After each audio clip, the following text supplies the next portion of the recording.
guys, I'm back today with something a little bit different. If you know my channel, you know that I usually dig into Shakespeare's monologues, but I'm starting to dig into some Shakespeare basics for you because I know a lot of my viewers are actually new to Shakespeare.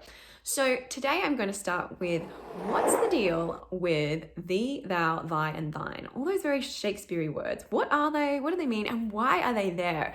If you're an actor, you really want to hang around for my explanation of why they're there because it can really give you some great character insight. It's really there for a specific reason, so hang around for that. So let's jump into breaking down those meanings. Thee and thou mean you.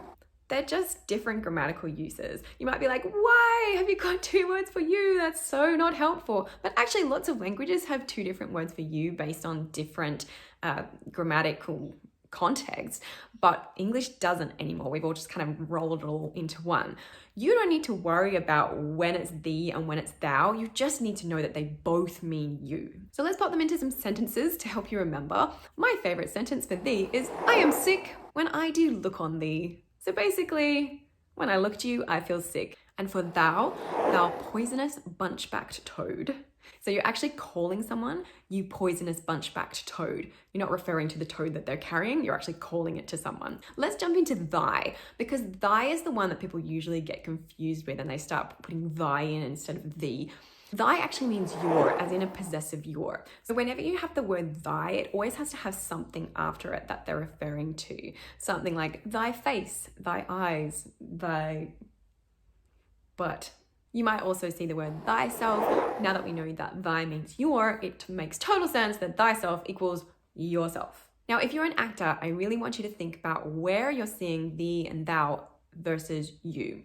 Thee, thou, thy, and thine are actually the informal usage of you, your, and yours.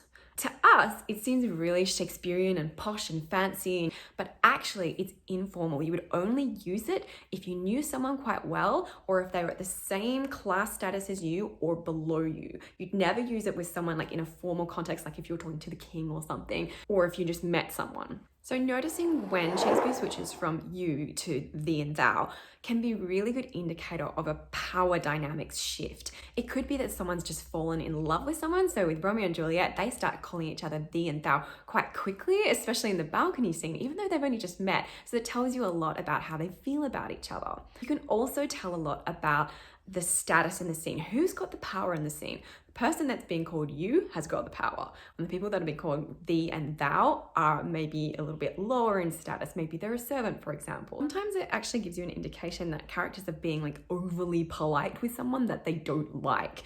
So now that you know that, please enjoy digging even further into your Shakespeare and going, I didn't even know that was happening. Let me know what you think and let me know if you have any more questions about some Shakespeare basics because I'd love to help you out. I've also got another video on iambic pentameter, which will be out soon. So when that's ready, I will link it for you here. And that's all from me. I hope to see you next time. Bye.